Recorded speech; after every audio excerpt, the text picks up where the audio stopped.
So,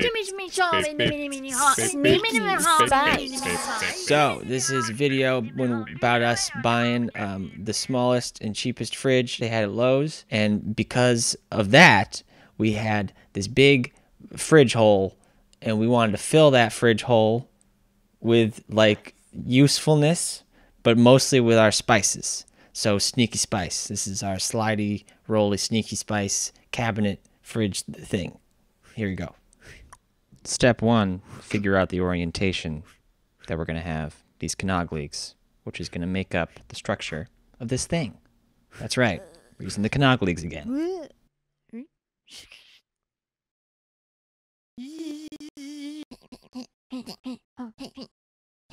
So that's where all the screws are going to go for this next part where I glue this thing together. And I use some C-clamps to secure it in place. And then I'm going to come in with the drill and drill it. Screw it, drill it. I already drilled it, so I'm going to screw it. Screw it.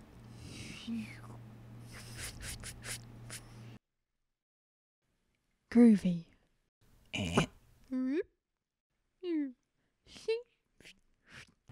So through the magic of editing, this piece of wood is going to turn into shelves.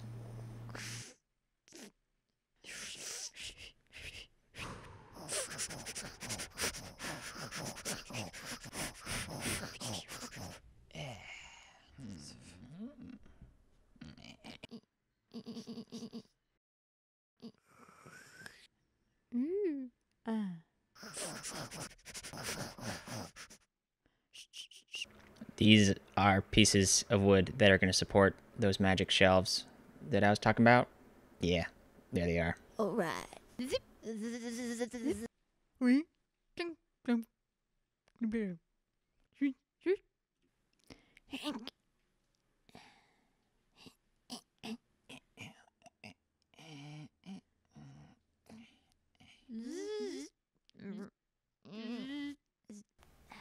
So with pilot holes drilled on these little support pieces, I was able to put the screws through the holes and then put the glue on the surface and then squeeze in the thing and then screw the wood onto the wood.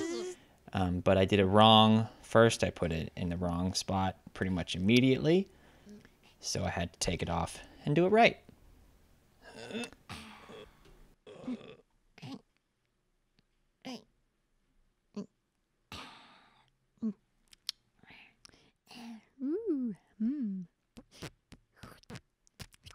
Boom.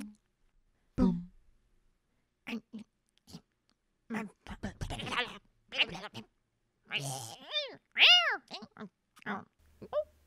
So after redoing it, I realized I redid it wrong and had to put little pieces of shim to make it right and level.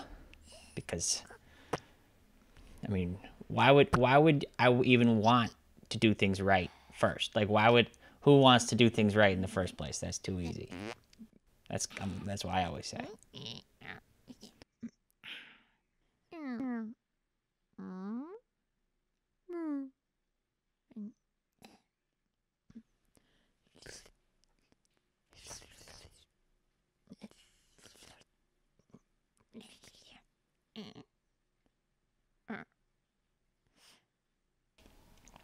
At this point, I had learned my lesson, and I'm using a cardboard box to space out these shelf supports so that they're actually the same height and they're actually level. Something that wasn't true of the first ones I did.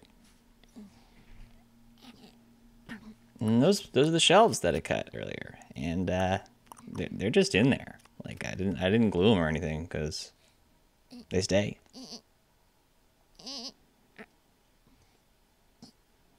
We wanted access to the top, and this is how we did it. Really simple. Pry those puppies off, take out the nails. And then we could use that same piece as the front of the shelf because it was the exact right size. That's also when I realized I cut myself and had gotten blood everywhere. And Autumn taught me that spit gets rid of your blood. Gets rid of your own blood. Something about your own spit gets rid of your own blood. And that worked really well. Enzymes. Some enzymes going on.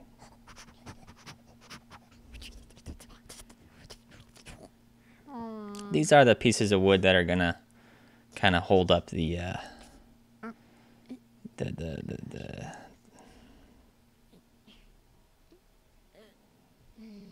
like wheels, whatever they're called.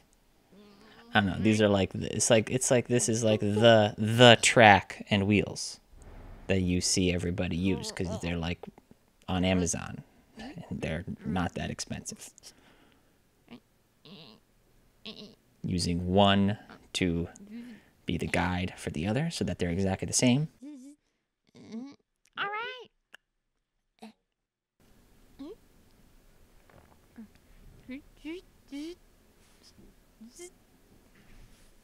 And just glue and screw those in. That was the whole thing.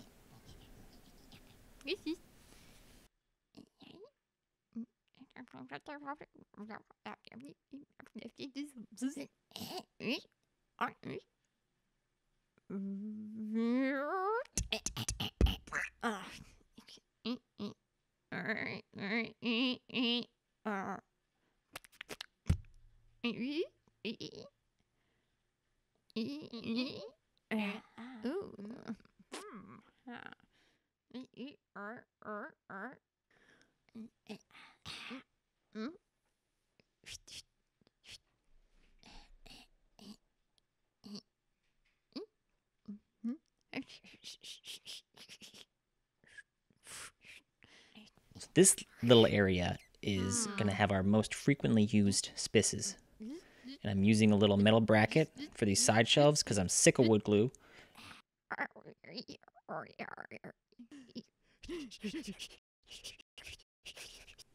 Now I'm using a little bit of wood glue to attach this guardrail for the spisses.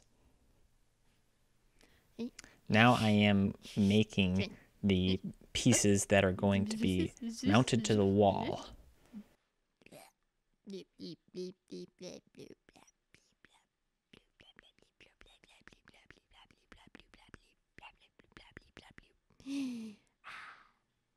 So now on to my favorite part, where I find the studs and space everything out by holding it up with my arms, and then I use the light stand to hold it up while I drilled things in, and then you gotta make sure to check if it's level, and then you check for ghouls, because you don't want there to be any ghouls. That's bad. You can see here the track. It's the track you get on Amazon, and it's for like a door, you know. But make sure you learn how to rig it up correctly and safely, because I realized right now that I didn't, and I screwed it up.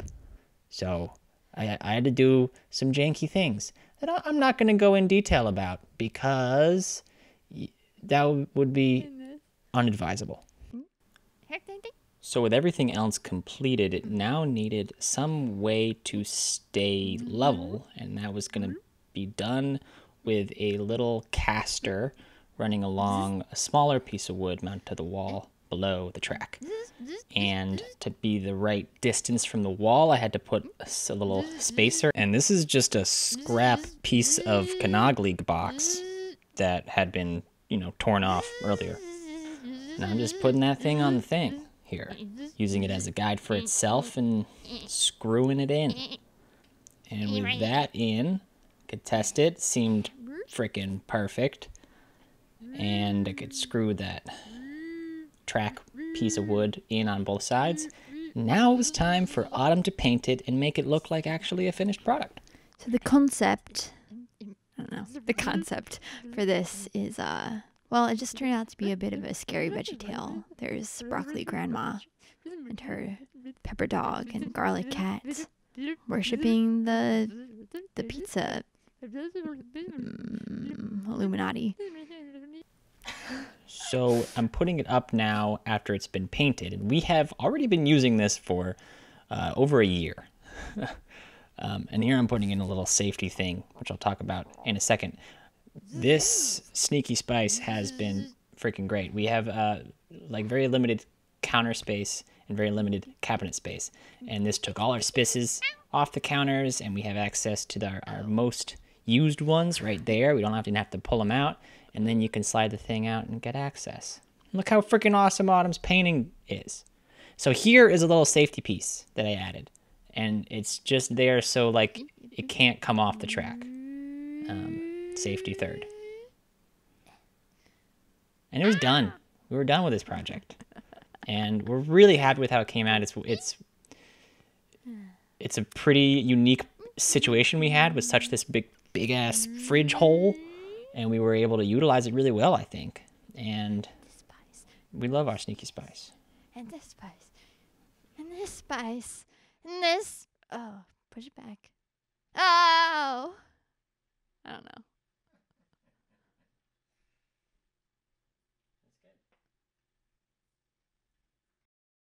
Oh boy. I forgot.